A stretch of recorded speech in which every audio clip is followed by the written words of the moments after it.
Canon budget సెగ్మెంట్లో entry లెవెల్లో 2 cameras launch చేసింది. అదే Canon power shot V1 and Canon R50V. ఈ 2 కెమెరాస్ కూడా సోనీ బ్రాండ్కి కాంపిటీషన్ ఇవ్వబోతున్నవి. ఆ మోడల్స్ ఏంటంటే Sony ZV-E1 and Sony ZV-E10 Mark II. ఈ 2 సెగ్మెంట్కి మనకి కెనాన్ ఈ సిరీస్ వి సిరీస్ అంటే ఈ వి సిరీస్ మనకి కాంపిటీషన్ ఇవ్వబోతున్నాయి. సో దీంట్లో ఏమేమి ఇంప్రూవ్ చేశారు, అసలు ఏమేమి అప్డేట్ చేశారని చెప్పేసి, అలాగే ఈ కెమెరాస్ ఎవరికి బాగా యూజ్ అవుతాయి అని చెప్పేసి తెలియాలి అంటే నేను ఈ వీడియో స్టార్ట్ చేయాలి, అవునా? మరి ఇంకెందుకు late, let us start. Hi everyone, welcome to KM creativism. This is Kishore Marsetti. First time మనము మన ఛానల్లో కెనాన్ కెమెరాస్ గురించి చెప్తున్నాము. సో మొన్నటిదాకా మనము Sony cameras entry level that అందరికి అందుబాటులో ఉండే బడ్జెట్ లెవెల్లో మనం సిరీస్ చేసాము. సో నాకు చాలా మంది కూడా కెనాన్ సిరీస్ గురించి కూడా చెప్పండి అని చెప్పేసి కామెంట్స్ లో అడుగుతున్నారు. సో దాంట్లో కూడా నేను అందుకనే హై ఎండ్ కెమెరాస్ కాకుండా మనకి కొంచెం ఎంట్రీ లెవెల్ అందరికి అందుబాటులో ఉండే బ్రాండ్స్, కెనాన్ అండ్ సోనీ మంచి రెప్యూటెడ్ బ్రాండ్స్ మనందరికి తెలిసిందే. సో వాటిల్లో కూడా ఈ సెగ్మెంట్ చూస్ చేసుకున్నాము. అలాగే లేటెస్ట్ గా మొన్న ఈ month 26th 5th I think release చేశారు. సో కాకపోతే అది ఇంకా మార్కెట్లోకి రాలేదు. ఈ వీక్ లో మనకి మార్కెట్లోకి వస్తే అవి ప్రెస్ రిలీజ్ అనౌన్స్ చేయడం జరిగింది. అది సో వీటిల్లో ఫస్ట్ మనం మాట్లాడుకోవాల్సింది ఎంట్రీ లెవెల్, అంటే 2 ఎంట్రీ లెవెలే. సో అది ఎవ్రీ వన్ కెన్ యూజ్ అనమాట. అది యాక్చువల్గా ఏంటంటే పాయింట్ అండ్ షూట్ కెమెరాస్ అంటారు. అవి ఏంటంటే ఇన్బిల్ట్ గా మనకి లెన్స్ ఉంటది అనమాట. సో ఎక్స్ట్రా లెన్స్ అడిషనల్ గా వేసుకోవాల్సినంత అవసరం ఉండదు అనమాట. అంటే ప్రతి ఒక్కళ్ళు కూడా ఈజీగా మనకి కెమెరాతో మనం షూట్ చేసేయచ్చు. సో అదే పవర్ షాట్ V. సో దీని బిల్డ్ క్వాలిటీ గురించి మనం మాట్లాడితే ఇది చాలా కాంపాక్ట్ గా ఉంటుందండి. జనరల్ గా ఏంటంటే మనకి ఆ జూమ్ చేసినప్పుడు ఇన్బిల్ట్ గా మనకి ఆ డోర్ ఓపెన్ అయ్యి మనకి ఆ లెన్స్ జూమ్ అవుతుంది అనమాట. సో ఇన్బిల్ట్ గా మనకి లెన్స్ ఉంటది దీంట్లో. అలాగే రెగ్యులర్ గా ఉండే ఈ పాయింట్ అండ్ షూట్ కెమెరాస్ లా కాకుండా కొంచెం సైజు మనకి ఆ గ్రిప్ కోసం పెంచారు. సో దాంట్లో ఆ బిల్డ్ క్వాలిటీలో కొన్ని చేంజెస్ కూడా చేశారు. బేసికల్ గా ఏంటంటే కెనాన్ కూడా చాలా మంచి బ్రాండ్ అండి, ఫొటోస్ కానీ వీడియోస్ కానీ. సో దీంట్లో వచ్చేసరికి ఫుల్లీ ఆర్టికులేటెడ్ స్క్రీన్ కూడా మనకి ఇవ్వడం జరిగింది. దీంట్లో ఇంత బడ్జెట్ కేటగిరీలో మనకి ఇన్బిల్ట్ ఫ్యాన్ కూడా ఉందండి. సో అదే మనకి ఆ సైజ్ కానీ ఆ రబ్బరీ ఫినిష్ తో ఉండటం వల్ల మనకి జారిపోకుండా కొంచెం గ్రిప్ గా కూడా ఉంటుంది. సో బిల్డ్ క్వాలిటీ కూడా చాలా బాగుందనే మనం చెప్పుకోవాలి. ఇక వీడియో క్యాపబిలిటీస్ గురించి మాట్లాడుకుంటే మనకి ఇది 4K 60 FPS వరకు మనకి రికార్డ్ అవుతుంది. సో 4K 60 FPS రికార్డ్ చేసినప్పుడు ఏమైపోయింది అంటే బేసికల్ గా ఇది కొంచెం క్రాప్ అవుతుంది. అంటే 1.4 టైమ్స్ మనకి కొంచెం జూమ్ అవుతుంది అనమాట. బేసికల్ గా ఏంటంటే 4K 30లో చేస్తే మనకి యాజ్ యూజువల్ గా మనకి ఏ ఫోకల్ లెంత్ లో ఉందో ఆ ఫోకల్ లెంత్ ఉంటుంది. బట్ 60కి వెళ్ళేసరికి 1.4 టైమ్స్ మనకి క్రాప్ అవుతుంది. సో కొన్నిసార్లు అది అడ్వాంటేజ్ అనేది కూడా చెప్పుకోవచ్చు. అట్లాగే ఇది 4K తీయటానికి 5.7 అంటే 5.7 నుండి మనకి 4Kకి డౌన్ శాంపిల్ చేస్తుంది అనమాట. అంటే మనకి అంత రెజల్యూషన్ నుండి 4Kకి డౌన్ శాంపిల్ చేయడం వల్ల మనకి చాలా పిక్చర్ కూడా చాలా క్లారిటీగా షార్ప్ గా కూడా మనకి ఉంటుంది అనమాట. అంతేకాకుండా మనకి ఇది 10 బిట్ లో కూడా రికార్డ్ చేస్తుంది. 422 కలర్ స్పేస్ లో కెనాన్ లాగ్ 3 అంటే మనకి సోనీలో వచ్చేసరికి S-Log3 అంటారు, కెనాన్ కి వచ్చేసరికి C-Log అంటారు. అంటే Canon C for Canon and S for Sony లాగా అనమాట. సో లాగ్ 3 లో కూడా మనకి ఇది రికార్డ్ చేస్తుంది. దానివల్ల మనకి ఏంటంటే కలర్ గ్రేడింగ్ కానీ ఏదైనా చేసుకోవాలి, సినిమాటిక్ లుక్ కావాలి అంటే మనకి చాలా బెనిఫిషియల్ గా ఉంటుంది. అది బేసికల్ గా ఈ పాయింట్ అండ్ షూట్ కెమెరాస్ ఏంటంటే 1 ఇంచ్ సెన్సార్ తో ఉంటాయి అనమాట. కొంచెం సెన్సార్ సైజ్ చిన్నగా ఉంటాయి, APS-C కంటే చిన్నగానే ఉంటాయి. సో ఇది 1.4 ఇంచ్ సెన్సార్ ఉండటం వల్ల ఏమైపోయిందంటే కొంచెం మనకి డీటెయిల్స్ కానీ లో లైట్ లో కానీ నాయిస్ కానీ అదంతా కూడా మనకి తక్కువ వస్తుంది. అలాగే ఇది 22 మెగాపిక్సెల్ తో మనకి వస్తుంది. సో మనకి డీటెయిలింగ్ కూడా మనకి ఆ మెగాపిక్సెల్ తో మనకి చాలా హై క్వాలిటీగా కూడా ఉంటుంది. ఇక లెన్స్ సిస్టమ్ గురించి మాట్లాడితే ఇది 16 to 50 mm లెన్స్ వరకు మనకి జూమ్ అవుతుంది అనమాట. అంటే 16 ఫోకల్ లెంత్ నుండి 50 mm వరకు మనకు ఉంటుంది. అలాగే ఎఫ్ స్టాప్ వచ్చేసరికి 2.8 ఎఫ్ స్టాప్ అంటే దట్టు ఈ పాయింట్ అండ్ షూట్ కెమెరాస్ లో మనకి లో లైట్ లో చాలా బాగుంటుంది. మామూలుగా అయితే కొన్ని కెమెరాస్ మనము Sony ZV-10 basic camera kit lens వస్తుంది కదా, దాంట్లో వచ్చేసరికి మనకి 3.5 నుండి స్టార్ట్ అవుతుంది. సో ఇది వచ్చేసరికి 2.8 అపెర్చర్ ఉండటం వల్ల మనకి లో లైట్ లో కూడా చాలా బాగుంటుంది. అలాగే మనకి షాలో డెప్త్ ఆఫ్ ఫీల్డ్ వెనకాల మనకి ఆ బ్లర్రీనెస్ అదంతా కూడా చాలా బాగుంటుంది. అలాగే దీంట్లో ND ఫిల్టర్ ఉంది. ND ఫిల్టర్ వల్ల మనకి ఎంత యూజ్, ఇప్పుడు మనకి ND filter 3 stops ND filter ఉంది. సో దీనివల్ల ఏంటంటే మనకి ఎఫ్ స్టాప్ ని మనం మెయింటైన్ చేయొచ్చు అన్నమాట. 2.8 ఎఫ్ స్టాప్ ని మెయింటైన్ చేసుకుంటూ మనకి ఆ డెప్త్ రావాలన్నా కూడా ND ఫిల్టర్ బ్రైట్ సన్ లో చాలా బాగా యూజ్ అవుతుంది. సో అసలు ఇంత కాంపాక్ట్ అండ్ బడ్జెట్ దాంట్లో ఇన్ని ఫీచర్స్ అనేది కూడా నిజంగా చాలా బాగా అనిపించింది ఇది. ఇక ఇంటర్ఫేస్ అండ్ కంట్రోల్స్ గురించి మాట్లాడితే ఇది టచ్ స్క్రీన్ అండి. టచ్ స్క్రీన్ యూఐతో వస్తుంది and fully articulated flip screen. అంటే మనకి రివర్స్ లో కూడా ఫ్లిప్ చేసుకొని వ్లాగింగ్ చేసేటప్పుడు ఇదంతా కూడా మనకి ఆర్టికులేటెడ్ ఫ్లిప్ స్క్రీన్ ఉండడం వల్ల చాలా అడ్వాంటేజ్ ఉంటుంది. అలాగే ఆన్ స్క్రీన్ లెవెల్స్ మానిటరింగ్, ఇదంతా కూడా ఆడియో, ఇవన్నీ కూడా చాలా మనకి డీటెయిల్ గా ఉంటది అనమాట. అలాగే ఇది మనకి టెలిలైట్స్, అంటే ఇప్పుడు మనం ఫ్లిప్ స్క్రీన్ చేసేసుకొని రికార్డ్ చేస్తూ ఉన్నప్పుడు అది ఒక్కొక్కసారి సమ్ టైమ్స్ మనం రికార్డ్ బటన్ నొక్కినప్పుడు అది రికార్డ్ అవుతుందో లేదో అనేది కన్ఫ్యూజ్ అవుతుంది. అదే మనకి టెలిలైట్ అంటే మనకి ఆ రెడ్ లైట్ వెలుగుతూ ఉంటే మన సైడ్ కనపడతా, సో మనకి ఆ రికార్డ్ అవుతుందా లేదా అనే డౌట్ అంతా కూడా మనకి పోతుంది. అది కూడా చాలా మంచి ఫీచర్. ఇక ఆడియో అండ్ కనెక్టివిటీ గురించి మాట్లాడితే మనం ఇది 3.5 జాక్ మనకి ఇన్బిల్ట్ గా మనం ఎక్స్టర్నల్ మైక్ అయినా సరే పెట్టుకొని మనం కనెక్ట్ చేసుకోవడానికి ఉంది. కానీ మన ఆడియో మానిటర్ చేయడానికి మాత్రం ఇయర్ ఫోన్స్ పెట్టుకొని మానిటర్ చేయడానికి మాత్రం లేదు.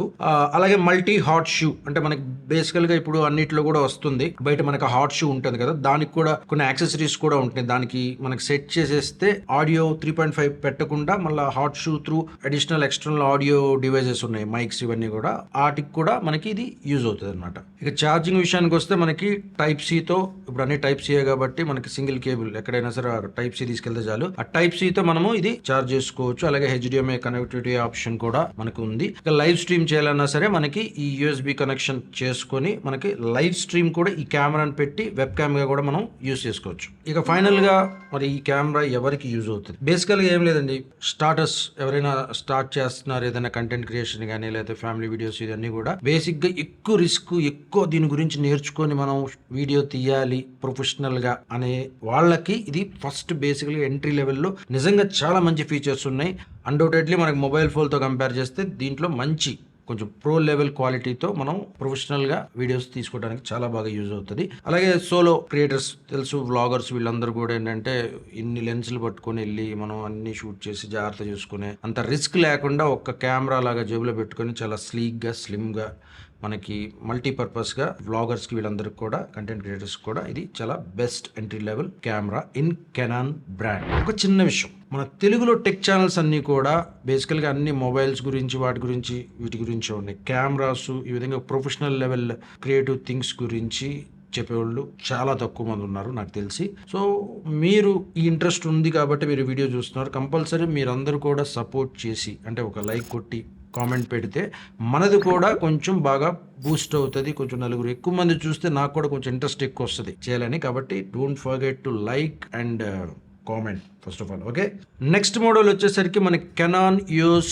R50V అంటే ఫర్ వీడియో. బేసికల్ గా మనకి కెనాన్ లో R50 కెమెరా ఉంది. ఇది R50V ఎందుకు అంటే ఇది బేసికల్ గా మనకి ఎక్కువగా వీడియో సెంట్రిక్ గా మనకి ఇది రిలీజ్ చేయడం జరిగింది. R50లో వచ్చేసరికి మనకి ఎలక్ట్రానిక్ వ్యూ ఫైండర్ EVF ఉంటుంది అనమాట. సో మనకి అది కొంచెం ఫోటో సెంట్రిక్ గా ఉంటుంది. ఇది వచ్చేసరికి మనకి EVF ని రిమూవ్ చేసేసారు. అంటే బేసికల్ గా మీకు ఇప్పుడు మన సోనీ ZV-E10 Mark II కి ఇది కొంచెం కాంపిటేటర్ గా మనం చెప్పుకోవచ్చు. అలాగే ఇది మనకి ఇంటర్చేంజబుల్ లెన్స్ తో వస్తుంది అనమాట. అంటే మనకి పవర్ షాట్ V తో కంపేర్ చేస్తే ఇది కొంచెం నెక్స్ట్ లెవెల్ కెమెరా అన్నమాట. ఇక దీని డిజైన్ అండ్ బిల్డ్ క్వాలిటీ గురించి మాట్లాడితే ఇది మిర్రర్లెస్ కెమెరా APS-C సెన్సార్ తో మనకి వస్తుంది అనమాట. ఒకవేళ మీరు కెనాన్ యూజర్ అయ్యుండి మీకు ఆల్రెడీ వేరే కెనాన్ లెన్సెస్ ఏమన్నా ఉంటే వాటిని దీనికి యూజ్ చేసి మనం వాడుకోవటానికి యూజ్ అవుతుంది ఇది. సో వీడియో సెంట్రిక్ కాబట్టి మనకి EVF-తో మనకి పెద్ద పని ఉండదు. అలాగే అది కట్ చేయటం వల్ల కొంత కాస్ట్ కూడా కట్ చేయొచ్చు అనే ఉద్దేశంతో నాకు తెలిసి దీని బాడీ డిజైన్లో మనకి రికార్డ్కి 2 బటన్స్ ఇచ్చారు, ఫ్రంట్ అండ్ డెడికేటెడ్. జనరల్గా మనకి టాప్లో ఉంటుంది కదా రికార్డ్ బటన్, అలాగే ఫ్రంట్లో కూడా రికార్డ్ బటన్ మనకి ఇవ్వడం జరిగింది. సో వీడియో సెంట్రిక్గా మనకి కొన్ని ప్రొఫైల్స్ కూడా మనం చేంజ్ చేసుకోవాల్సి వస్తుంది. సో దానికి కూడా డెడికేటెడ్గా మనకి ప్రొఫైల్ బటన్ కూడా ఒకటి ఇవ్వడం జరిగింది. సో దాంట్లో మనకు కొన్ని ఫిల్టర్స్, అంటే సెట్టింగ్స్లోకి ప్రతిసారి వెళ్ళాల్సిన అవసరం లేకుండా బటన్ క్లిక్ చేస్తే మీకు చేంజ్ అవుతూ ఉంటుంది అనమాట డిఫరెంట్ ఫిల్టర్స్లో. సో ఒకవేళ మీరు దాన్ని రికార్డ్ చేయాలనుకుంటే అది ఈజీ అయిపోద్ది దానివల్ల మనకి. అలాగే 4K రికార్డ్ చేసుకోవచ్చు. 4K రికార్డ్ ఎలా అవుతుందంటే ఇది 6K నుండి ఓవర్ శాంపిల్ చేసి 4K కన్వర్ట్ చేస్తుంది అనమాట. సో మనకేంటి దానివల్ల అంటే 4K కావాలనుకుంటే 6K రికార్డ్ చేసి 4K down sample over sample చేయటం వల్ల మనకి క్వాలిటీ ఇంకా ఎక్కువగా ఉంటుంది. షార్ప్నెస్ కానీ అదంతా కూడా డీటెయిల్స్ ఎక్కువగా ఉంటాయి. సో 4K 60కి వెళ్తే అంటే 4K 24, 25, 30 వరకు మనకి క్రాప్ అవ్వదు. కానీ 4K 60కి వెళ్ళినప్పుడు ఏమైపోయింది అంటే 1.5 టైమ్స్ మనకి క్రాప్ అవుద్ది. అంటే 16mm ఇంటూ 1.5 అయ్యండి. అప్పుడు ఆ రేంజ్ లో కొంచెం క్లోజ్ గా మనకి అవుతుంది అనమాట. సో అది మనం చూసుకోవాల్సి వస్తుంది. సో 60లో షూట్ చేసేటప్పుడు. అలాగే ఇది మనకి S-Log3 లాగా C-Log3లో రికార్డ్ చేసుకోవచ్చు 10-bit కలర్ స్పేస్ తో. సో మీకు తెలుసు మనకి జనరల్ గా 10-bit లో రికార్డ్ చేస్తే ఏంటంటే ఎక్కువగా మన కలర్ గ్రేడింగ్స్ కి వాటన్నిటికీ సినిమాటిక్ లుక్ కి ఇది కూడా మనకి బాగా యూజ్ అవుద్ది. C-Log3 లో షూట్ చేసేటప్పుడు ఇన్స్టాగ్రామ్స్ స్టోరీస్ రీల్స్ అంతా ట్రెండింగ్ కాబట్టి ఒకవేళ మీకు ట్రైపాడ్ కి ఆ బాల్ హెడ్ లేదు అని అనుకుంటే కనుక వర్టికల్ గా 1/4 ఇంచ్ మనకి ఆ మౌంటింగ్ థ్రెడ్ ఉంటుంది మనకి ఆ హోల్. సో దానికి బిగ్ సెట్ చేసేసుకుని వర్టికల్ గా కూడా మనం షూట్ చేసుకోవచ్చు. లెన్స్ అండ్ ఆప్టిక్స్ గురించి మాట్లాడితే ఇది మనకి 14 to 30mm Zoom range kit lens తో వస్తుంది అనమాట మనకి. సో ఇది చాలా స్మూత్ మోటరైజ్డ్ జూమ్ రింగ్ ఉంది దీనికి. సో దానివల్ల ఏంటంటే జనరల్ గా ఏంటంటే మనకి ఈ డిజిటల్ జూమ్ చేసుకోవడానికి ఇక్కడ రైట్ సైడ్ టాప్ లో ఉంటది కదా. సో అలాగే ఇక్కడ కూడా మనం హోల్డ్ చేసినప్పుడు ఆ లెన్స్ కూడా మనకి జూమ్ రింగ్ స్మూత్ గా ఇచ్చారనమాట. దానివల్ల ఏంటంటే షేక్ లేకుండా కరెక్ట్ గా కొంచెం సినిమాటిక్ గా స్లో జూమ్స్ ఇవన్నీ చేసుకోవాలంటే కూడా మనకి బాగా యూజ్ఫుల్ అవుతుంది. అలాగే ఈ లెన్స్ ఏదైతే ఉందో ఇది ఆప్టికల్ ఇమేజ్ స్టెబిలైజేషన్ ఇంక్లూడెడ్ అనమాట. కిట్ లెన్స్ లో కూడా మనకి లెన్స్ లో కూడా షేక్ ఆప్టికల్ ఇమేజ్ స్టెబిలైజేషన్ ఉండటం వల్ల మనకు కొంచెం వ్లాగింగ్స్ అవన్నీ తీసేటప్పుడు ఆ స్టెబిలిటీ ఎక్కువగా ఉంటుంది. బాడీలో లేదు, బట్ ఓన్లీ లెన్స్ లో వాడు కిట్ లెన్స్ తో ఇచ్చే లెన్స్ లో మనకి ఆ ఆప్టికల్ ఇమేజ్ స్టెబిలైజేషన్ ఉంది. సో ఈ లెన్స్ లో మనకి ఒక ఎఫ్ స్టాప్ వచ్చేసరికి వేరియబుల్ అండి. ఇది 4 నుండి స్టార్ట్ అయ్యి 6.3 వరకు మనకి వేరీ అవుతుంది. మీరు జూమ్ ఎక్కువ చేస్తే అంటే 14 లో ఉన్నప్పుడు 4 ఉంటుంది. మీరు 30mm దాకా జూమ్ చేశారనుకోండి అప్పుడు 6.3కి వెళ్తుంది అనమాట. టాప్ రేంజ్ కి వెళ్ళేసరికి హై జూమ్ కి వెళ్ళేసరికి 6.3కి మనకి చేంజ్ అవుతుంది. సో లో లైట్ లో కూడా ఇది మనకి యూస్ చేసుకోవడానికి కొంతవరకు బెటర్. బట్ అదే మీరు పవర్ షాట్ లో చూస్తే మనకి 2.8 ఎఫ్ స్టాప్ ఉంది. సో అది కొంచెం లో లైట్ లో మనకి బాగా యూజ్ అవుతుంది. కాకపోతే ఇక్కడ ఈ కెమెరాకి వచ్చేసరికి మనము దాంట్లో అది ఫిక్స్డ్, మీరు 1.4 కూడా వేసుకోవచ్చు ఇన్ కేస్ మీరు అడిషనల్ గా వేరే లెన్స్ తీసుకొని యూజ్ చేస్తే. అది ఈ కెమెరాకున్న అడ్వాంటేజ్ అనమాట. ఇక చూస్తే మనకి ఆటో ఫోకస్ గురించి మాట్లాడుకుంటే ఇది ఆటో ఫోకస్ పర్ఫార్మెన్స్ కూడా మనకి చాలా బాగా ఇచ్చారు. సో దీంట్లో వచ్చేసరికి మనకి సబ్జెక్ట్ ట్రాకింగ్ కానీ సో ఐ ట్రాకింగ్ కానీ ఇవంతా కూడా బాగా ఇంప్రూవ్ చేసామని చెప్తున్నారు. అట్లాగే దీంట్లో మనకి ఈ ఆటో ఫోకస్ లో కూడా animal focus, human and animal తో పాటు మనకి వెహికల్ ట్రాకింగ్ కూడా మనకి ఇన్బిల్ట్ గా ఏ బేస్డ్ లాగా అనమాట. అంటే వెహికల్ అనేది సెన్స్ చేస్తుంది. వెహికల్ కూడా మనకి ఆ టార్గెట్ చేసుకుని కరెక్ట్ గా లాక్ చేసుకుని ఆ ఫోకస్ ని హంట్ అవ్వకుండా ఫోకస్ ని అలా పట్టుకొని క్లియర్ గా ఉంటుంది అనమాట ఫోకస్. సో వెహికల్ కూడా ఒకటి అడిషనల్ గా వేరే కాంపిటేటర్స్ తో పోలిస్తే అడిషనల్ గా ఇచ్చారని చెప్పుకోవాలి బేసికల్ గా. ఈ కెమెరాలో సినిమాటిక్ టూల్స్, యాడ్-ఆన్స్ అన్ని మాట్లాడుకుంటే నాకు బాగా అనిపించింది ఏంటంటే దీంట్లో ఫాల్స్ కలర్ టూల్ ఇచ్చారండి. అంటే ఫాల్స్ కలర్ ఏంటంటే మనము వీడియో షూట్ చేసేటప్పుడు ప్రాపర్ ఎక్స్పోజర్ లో ఉందా లేకపోతే బర్న్ అయిపోతుందా, ఓవర్ ఎక్స్పోజ్ అయిపోతుందా అని చెప్పేసి చూసుకోవడానికి ది బెస్ట్ టూల్ అనమాట. బేసికల్ గా ఫాల్స్ కలర్ అనేది మనము ఎక్స్టర్నల్ మానిటర్ ఉంటుంది కదా, ఎక్స్టర్నల్ మానిటర్ చూసే ఉంటారు కొంతమంది. కెమెరా పైన ఒకటి అడిషనల్ ఎక్స్టర్నల్ మానిటర్ పెట్టి దాంట్లో చూస్తూ ఉంటారు. కొంచెం సినిమాల్లో కూడా తీసేటప్పుడు ఆ లొకేషన్స్ లో కూడా చూస్తూ ఉంటారు. అది ఫాల్స్ కలర్ కరెక్ట్ గా చూసుకుంటే దాని గురించి తెలిస్తే కనుక మీ ఎక్స్పోజర్ చాలా బాగుంటుంది అనమాట, ఓవర్ బ్లోన్ అవ్వకుండా. సో అది ఇన్బిల్ట్ గా దీంట్లో రావటం అనేది కూడా చాలా గుడ్ థింగ్. మనకి సోనీలో యాక్చువల్లీ ఈ కేటగిరీలో వాటిల్లో కూడా FX3లో కూడా లేదు ఫాల్స్ కలర్ ఇదంతా. సో ఈ సెగ్మెంట్లో ఇవ్వటం అనేది వెరీ గుడ్ థింగ్. అది నాకు బాగా అనిపించింది. కొంచెం ఇబ్బందికరమైనది అనిపించింది ఏంటంటే దీని బ్యాటరీ అండి. కొంచెం పెద్దది ఇస్తే బాగుండేది. బ్యాటరీ వచ్చేసరికి కొంచెం ఓల్డ్ స్టైల్లోనే చిన్నగానే ఉంటుంది. అంటే వీళ్ళు చెప్తున్న ప్రకారం ఏంటంటే estimated battery life up to 2 hours per charge అంటున్నారు. 2 hours అనేది మరి ఇన్ని ఫీచర్స్ ఇచ్చి 10-bit ఇచ్చి 4K 60లో రికార్డ్ చేసేటప్పుడు 2 hours అనేది మనకి కంఫర్టబుల్ గా ఉండదు.